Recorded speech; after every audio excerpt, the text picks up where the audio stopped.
Hi, and welcome for joining me here at Crow Wildlife Hospital. I'm Rachel, and today we're going to be doing another segment of Wildlife Wednesday. On today's session, I'm going to be meeting Bree Frankel, Crow's Rehabilitation Manager, down at the hospital to talk to us a little bit more about one of our animal ambassadors, Mina the Great Horned Owl. Now, as animal ambassadors, these were once crow patients that sustained some kind of injury or illness, resulting in their inability for re-release. And as such, will spend the remainder of their time on Crow's campus under the close watch and supervision of our staff, students, and volunteers. Now, with Mina's injury specifically, she is missing quite a bit of one of her wings, and so the resulting trauma has made it that we need to do quite a bit of extra TLC, or tender loving care, for that wound site for the remainder of her life. And we'll learn more about the specifics with Bree here in just a second. Hi, I'm Breanna, our Wildlife Rehab Manager here at Crow. Thank you so much for joining us again for Wildlife Wednesday. So today we're going to talk a little bit about our ambassador program and the importance of it. With us is Mina.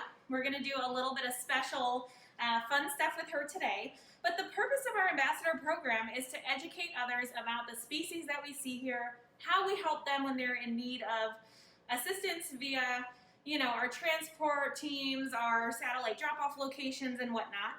But the reason ambassadors are so important to us here is that it really gives someone something they can bond with so that they understand a little bit better about what we do here at Crow. Our ambassadors have all come in for a certain reason. Most of them are injured or ill to the point where they can no longer be released back to the wild. They would be unsuccessful. Mina here, she is missing a lot of her right wing. So she came in already missing it. We did have to clean it up. She went to surgery, but she is not flighted and that wing will never grow back. So, based on her species, she is one of the largest owl species we have here in Southwest Florida, so she makes an incredible ambassador. However, all of our ambassadors coming in wild means that they will always be wild. So we do a lot of training with her. We train every single day. I've been working with her since she came in, which was December 2016. We have a very good bond based around food. She is a very hungry bird. She loves her snacks. And whenever we start training, we always start with snacks for some positive reinforcement. So with Mina here today, we are going to do a full physical on her. It's very important with our ambassadors coming in due to some type of medical condition or injury. We keep a close eye on that as they're living the rest of their lives out here. So today we're going to be giving Mina a couple snacks to let her know that we are going to do this. She's going to be okay with it. She's going to be happy about her snacks. We'll get her up on the glove. We'll listen to her heart, listen to her lungs, check her feet out. But the most important thing for her is making sure her wing site is okay, nice and healthy, and feeling her body condition as well. So Bree, when we're looking at wound sites, what would make that be considered a healthy wound site? Not just for our ambassadors, but for our patients. So for any of our patients, we want to make sure there's no open abscesses. Obviously, we don't want there to be any lacerations, no abrasions. And that's the same for Mina. When her amputation site kind of flares up, kind of like phantom limb in humans, or even when her feathers start growing in incorrectly, she's prone to pain in that area. So her nerves are firing. So for her, if she's uncomfortable and that site hurts, her wing will actually start to inflame.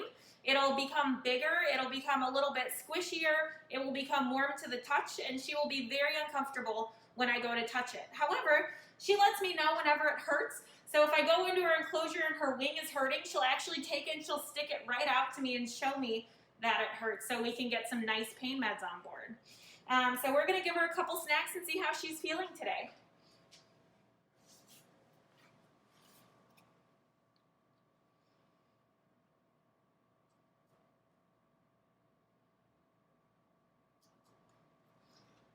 Obviously we're hungry. Obviously we're happy. People often ask why we do this barehanded, and it's because Mina will actually associate the blue medical gloves with procedures and being restrained. So we always feed her barehanded so that there's no issues related to that. Sometimes she gets nervous when she sees the blue gloves coming. She actually gets nervous when she sees the doctors coming. She knows that they are doctors. But over time, we have conditioned her to eat very, very nicely off the glove. She is a very gentle bird when she wants to be. She absolutely has been known to bite randomly, but that is just one of the traits of being a wild animal. So Bree, especially with you bare hand feeding her, it must have taken a lot for you guys to be able to establish a bond. It did. What kind of training goes into that? It took a lot of physical therapy and a lot of food to get her to the point where she is now.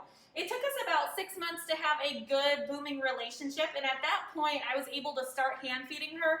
Prior to that, she would regularly launch off the perch, talons outstretched to try and injure me because it took a long time to earn that trust. Every now and then, she's still a little bit quirky. You know, there are things that she's scared of. Swallow-tailed kites are one of them. Golf carts are another one. But she's learned that because she trusts me, I am a safe place for her, so she knows if anything is going to happen, it won't happen when she's with me. So luckily we have a great, really great bond based around food, or we wouldn't be able to do a lot of the things that we're going to do today.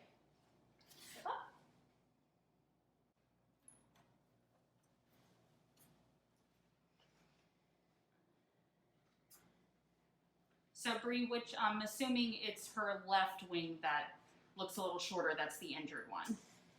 It's your left, it's her actual right. So you can see here, it looks like her little pant legs are sticking out here, and that's because on her good side, those wing feathers actually hold down the leg feathers there.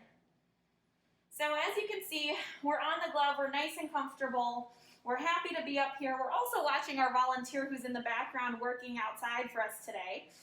We're just going to start with a couple positive touches. So the first positive touch is a nice positive head stroke. She likes having her head stroked every now and then. She lets us know. And then we're going to nicely, very gently just feel her keel or her breastbone to make sure that she's well conditioned. So I come in here, she's got so much floof, you can see my whole finger actually sticks right in there. And I come down and I feel that breastbone. She's got some good conditioning on there. She's a little chunky right now. We won't tell her that I said that, though. Hey, Bree, for our audience members, what do you mean by conditioning?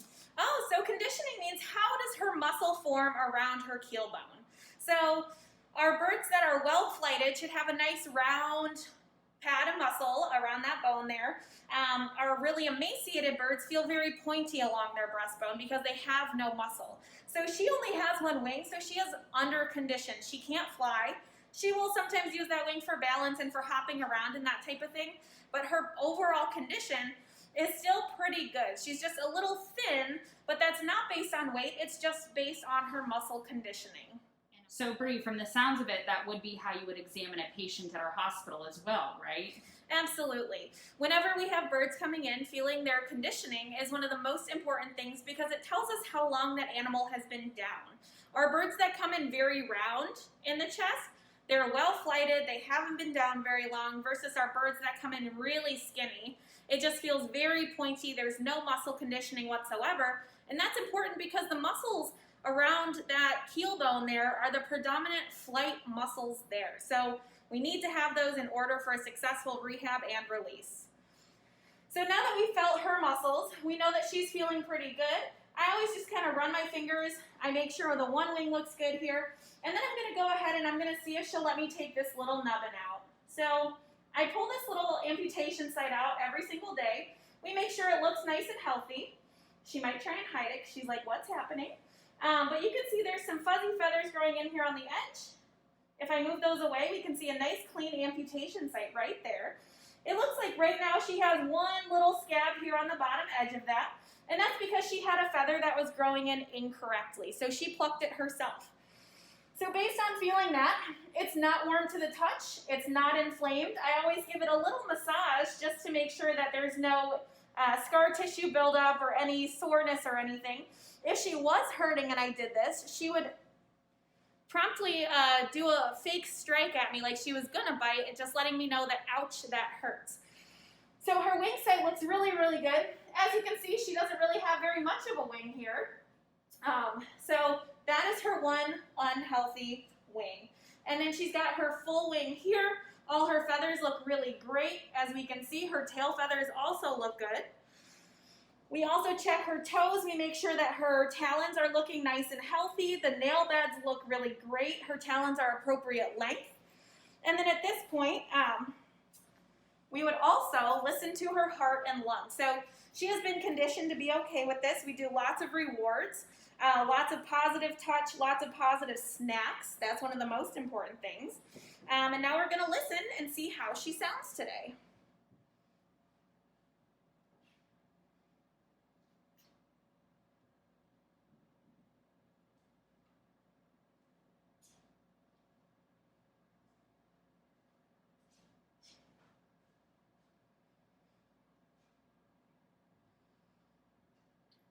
So Bree, why are you putting the stethoscope in the front of her chest and on her back? So by putting it on the front, I can get a really good listen to her heart. We always want to make sure that there's no murmur, there's no arrhythmia. And then by doing it over the back, and I've only done this side so far, I'm able to hear both sides of the lungs to make sure that there's no wheezing, there's no crackling, there's no anything abnormal. So by doing a full all-over physical several times a year, we're able to keep our birds in tip-top condition at all times. And finally, speaking of snacks, are there any particular snacks that Mina likes more so than others? I have to be honest, her favorite food is red grouper. She has very expensive taste. However, every day, Mina's food changes. We weigh out her food daily to make sure she gets the appropriate amount of calories every single day, and we do vary the food so she doesn't get bored. So here at the clinic, she gets a variety of small to medium-sized rodents. We get various chicks, quail, fish, and insects as well. So she is open to any and all things. However, like a child, she does go through periods where she likes certain things more than others, and when she doesn't like a food she's offered, she picks it up and she flings it across the room. So she tells you very quickly. Thank you, Bree, for sharing all of that wonderful information with our viewers today. And so if you guys enjoyed what you learned about on today's segment of Wildlife Wednesday, please click the donate button above and continue to share our content. Have a good day.